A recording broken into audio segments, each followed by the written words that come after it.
yang berjudul Squid Game. Drama ini menginginkan bertahan hidup dengan hadiah uang 45,6 miliar won untuk siapapun yang bisa bertahan sampai di babak terakhir. Terdapat 456 pemain yang datang dari berbagai daerah di Korea dan masing-masing memiliki hutang yang cukup banyak. Oleh sebab itulah, dalam permainan itu mereka rela melakukan apapun agar bisa bertahan dan mendapatkan hadiahnya. Sebelum kita ke alur ceritanya, jangan lupa untuk like, komen, subscribe, dan nyalakan loncengnya ya. Tanpa berlama-lama lagi, yuk langsung aja kita ke alur ceritanya. Film diawali dengan diperlihatkan seorang duda bernama Gi-hun. Ia bekerja serabutan dan menjadi beban bagi ibunya yang sudah tua. Karena hal itu juga, istrinya meninggalkannya dan menikah dengan lelaki lain. Bahkan hak asuh untuk putri semata wayang mereka juga jatuh kepada sang istri yang sekarang hidup bahagia bersama keluarga barunya. Dengan semua kesialan dalam hidupnya, Gi-hun mencoba menjadi ayah yang baik di hari ulang tahun putrinya. Ia nekat mengambil uang ibunya untuk dilipat gandakan dalam sebuah perjudian. Beruntungnya ia berhasil memenangkan perjudian itu dan mendapatkan uang yang cukup banyak. Namun begitu keluar dari arena perjudian, ia langsung dikejar oleh para rentenir yang ingin menagih hutang pada Gi-hun. Melihat segerombolan rentenir itu, Gi-hun pun segera kabur untuk menyelamatkan uang-uangnya. Namun sayangnya ia tetap tertangkap. Ia mencoba bernegosiasi dan akan membayar separuh hutangnya dengan hasil kemenangannya hari ini. Namun saat ia memeriksa uangnya, ternyata semua uangnya telah hilang. Jadi saat proses pengejaran sebelumnya, ia sempat menabrak seorang gadis yang ternyata gadis itu telah mencuri semua uangnya. Nah, karena tak bisa membayar hutang, rentenir itu pun memaksa Gi-hun untuk menandatangani sebuah kontrak yang berisi bahwa jika Gi-hun tak bisa membayar hutangnya dalam waktu dekat, maka organ-organ tubuhnya akan diambil dan dijual oleh si rentenir. Semua kesialan hidupnya membuat ia frustasi karena di hari ulang tahun putrinya ia tak bisa membelikan makanan yang enak serta hadiah yang indah. Ia merasa telah gagal menjadi ayah yang baik untuk putrinya. Kini dalam hidupnya yang tersisa hanyalah kemalangan serta hutang yang tak akan sanggup ia bayar. Di tengah keputusasaannya itu, Gi-hun pun mendapatkan secerca harapan. Saat itu seorang pemuda memberikannya sebuah tiket masuk ke dalam sebuah permainan. Pemuda itu berkata bahwa jika Gi-hun berhasil menyelesaikan permainan di sana, maka ia akan mendapatkan uang yang sangat banyak. Mendengar hal itu, Gi-hun pun langsung tertarik dan mengikuti apa kata pemuda tersebut. Singkat cerita, Gi-hun dan orang-orang lain yang bernasib sama sepertinya dibawa menggunakan sebuah mobil. Mereka pun dibius untuk menjaga kerahasiaan tempat permainan tersebut. Selain itu, semua HP dan barang bawaan mereka juga disita dan akan dikembalikan nanti saat mereka pulang. Terdapat 456 peserta yang dikumpulkan di dalam sebuah ruangan besar. Tempat permainan itu dikelola oleh seseorang misterius bertopeng hitam dengan anak-anak buahnya yang menggunakan pakaian serba merah. Mereka sangat merahasiakan semuanya, bahkan identitas mereka tak boleh diketahui oleh siapapun. Di sana Gi-hun bertemu dengan beberapa peserta lain. Di antaranya adalah Sang-woo, teman masa kecil Gi-hun, Il-nam, kakek-kakek yang penyakitan, seorang pekerja asing bernama Ali, seorang gangster bernama Dok-soo, seorang wanita bernama Miryong, dan gadis asal Korea Utara bernama Sebyok. Nah, Sebyok adalah gadis yang sebelumnya mencuri semua uang Gi-hun. Jadi saat melihatnya, Gi-hun pun menjadi sangat marah. Namun belum sempat membalaskan dendamnya, para panitia pun datang ke ruangan mereka. Kemudian panitia menjelaskan bahwa selama di sana mereka akan memainkan 6 permainan. Adapun beberapa aturan yang harus disetujui oleh para pemain sebelum memulai permainan, di mana pemain tidak boleh berhenti di tengah permainan. Lalu pemain yang menolak bermain akan langsung dieliminasi Dan yang terakhir, permainan akan dihentikan jika mayoritas dari peserta menyetujuinya. Setelah menyetujui semua persyaratan itu, para peserta pun diarahkan ke ruangan berbeda untuk memulai permainan yang pertama. Permainan pertama yang akan mereka mainkan adalah lampu merah, lampu hijau. Terdapat sebuah robot raksasa di ujung ruangan yang akan bertugas sebagai penjaga. Nah, saat sang robot berkata lampu hijau, para pemain diperbolehkan untuk bergerak secepat mungkin agar mereka bisa segera sampai di garis finish sebelum waktunya habis. Namun, saat robot itu berkata lampu merah, maka para pemain tidak boleh bergerak sama sekali. Karena jika ketahuan oleh si robot, maka mereka akan langsung dieliminasi.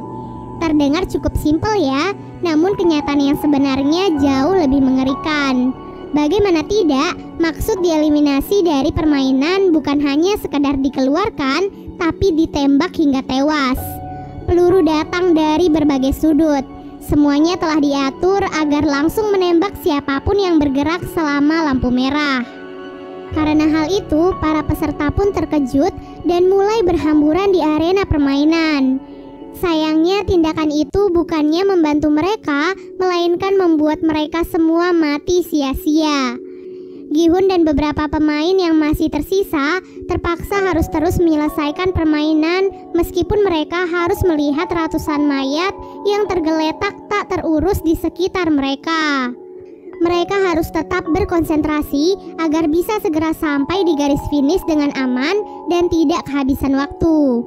Mereka yang sudah melewati garis finish sebelum waktu habis akan dinyatakan lolos dari permainan pertama dan berhak melaju ke permainan selanjutnya. Gi-hun yang sebelumnya tertinggal mencoba untuk berlari sekencang mungkin di detik-detik terakhirnya. Namun sayangnya ia malah terpeleset dan hampir jatuh. Beruntungnya Ali yang berada di belakang Gi-hun berhasil menarik bajunya sehingga ia bisa bertahan dan akhirnya lolos dari permainan pertama. Sedangkan mereka yang masih tersisa karena kehabisan waktu langsung dinyatakan kalah dan ditembaki satu persatu. Setelah menyelesaikan permainan pertama, para peserta pun kembali dikumpulkan di kamar mereka.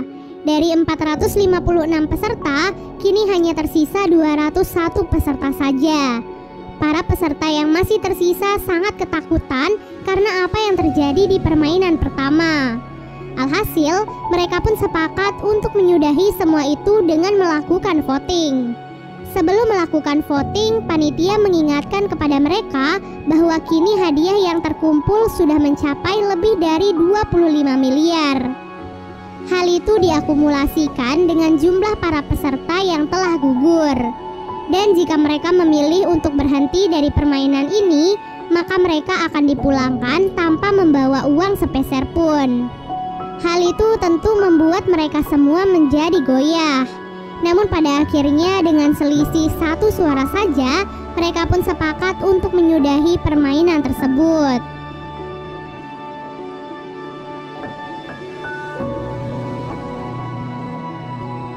Setelah kesepakatan itu, para peserta pun akhirnya dipulangkan kembali ke daerah mereka masing-masing. Keesokan harinya, Gi-hun memutuskan untuk pergi ke kantor polisi dan melaporkan sindikat permainan yang kejam sebelumnya. Ia pun menceritakan semua kejadiannya sejak awal mereka dibawa sampai kembali dipulangkan. Polisi yang mendengar semua ceritanya hanya bisa tertawa. Kemudian Gi-hun pun memberikan tiket permainan yang sebelumnya ia dapatkan dari pemuda misterius sebelumnya. Di sana terdapat sebuah nomor telepon yang bisa dihubungi. Namun ketika si polisi mencoba mengkonfirmasi nomor itu, yang mengangkatnya malah seorang wanita biasa. Hal itu pun membuat polisi marah kepada Gi-hun dan menganggapnya telah gila. Tak lama kemudian, seorang polisi bernama Junho baru saja tiba di kantor polisi tersebut. Entah apa alasannya, ia terlihat tertarik dengan tiket permainan yang dibawa oleh Gi-hun. Ia bahkan meminta identitas Gi-hun pada para polisi yang mendengarkan cerita Gi-hun sebelumnya. Junho sepertinya mengetahui sesuatu yang janggal dari permainan tersebut. Tak disangka ia juga memiliki tiket yang sama persis dengan milik Gi-hun.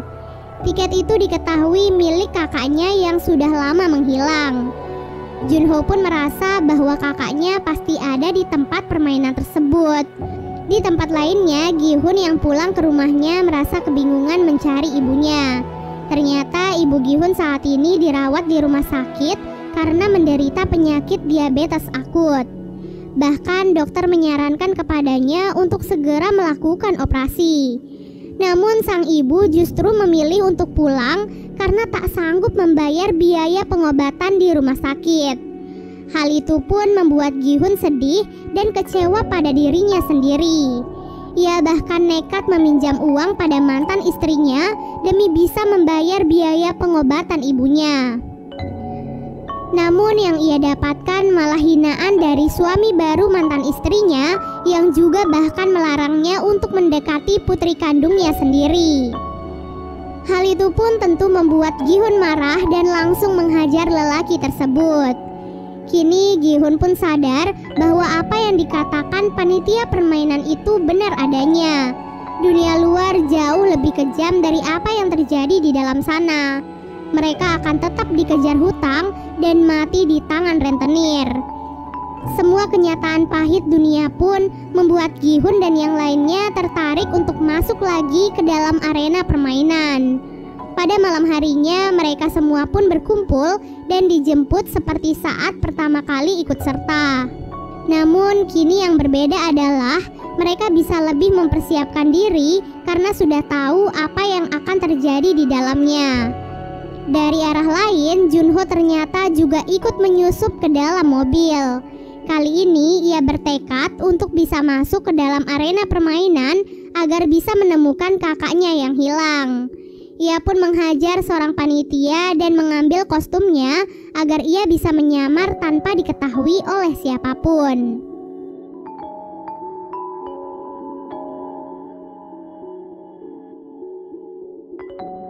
Seperti biasanya, para peserta pun kembali dikumpulkan dalam sebuah ruangan besar. Namun tak diduga ada beberapa dari mereka kali ini datang dengan persiapan, yaitu membawa sebuah senjata atau barang-barang kecil yang mereka perlukan.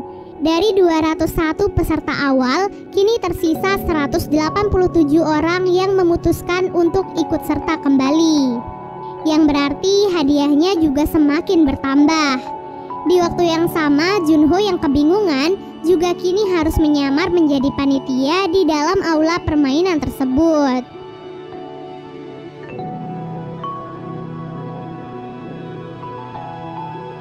Pada malam harinya, Sebyok yang membawa pisau kecil pergi ke toilet dan mencoba menyusup lewat ventilasi.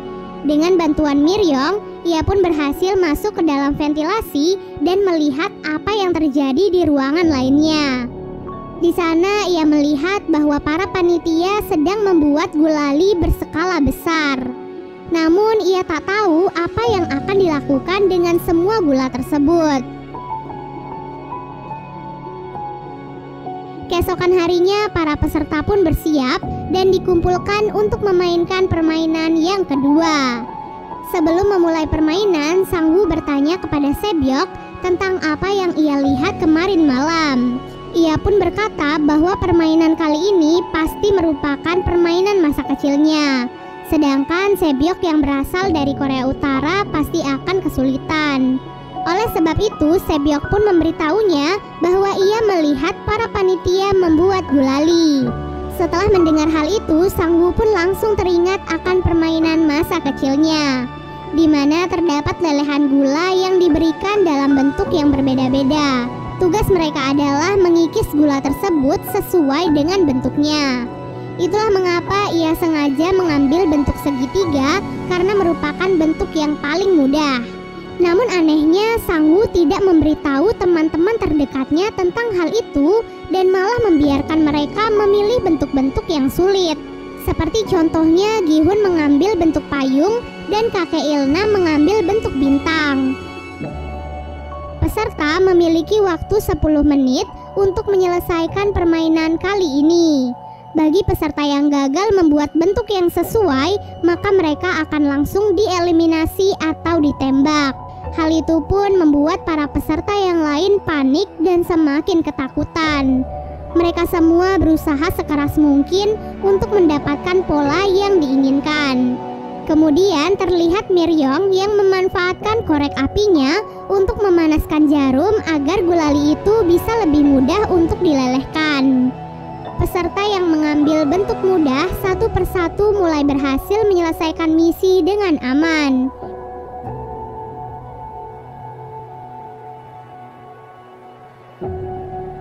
Namun yang menjadi masalah adalah para peserta yang mengambil bentuk-bentuk yang sulit. Ditambah mereka juga dikejar oleh waktu yang semakin berkurang. Dalam proses permainan itu, Junho pun mulai dicurigai oleh panitia lain karena ia terlihat kebingungan dan seperti tidak mengetahui tugasnya di sana.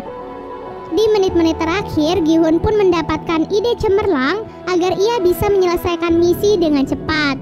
Saat itu, ia melihat bahwa gulali mereka telah memiliki polanya. Jadi yang harus mereka lakukan adalah menjilati gulali itu sampai bisa dipisahkan dari polanya tersebut. Hal itu adalah cara tercepat yang bisa mereka lakukan saat ini jika ingin selamat. Para peserta yang melihat Gi-hun pun langsung mengikuti triknya. Tak disangka hal itu pun sangat membantu mereka sehingga beberapa peserta termasuk Gi-hun dan kakek Ilnam berhasil menyelesaikan misi dengan aman. Namun ada seorang peserta yang gagal mencoba melawan seorang panitia. Oleh sebab itu, panitia yang lain pun langsung menembak peserta yang lain agar mereka tidak memiliki kesempatan untuk melawan. Peserta itu pun menodongkan pistol ke arah panitia tersebut dan memintanya untuk melepaskan topeng. Namun begitu ia melepaskan topengnya, ia pun langsung ditembak oleh penyelenggara permainan. Jadi semua panitia di sana telah memiliki perjanjian bahwa mereka dilarang membuka topeng atau identitas mereka di dalam aula permainan, kecuali saat mereka berada di dalam kamar dan sendirian.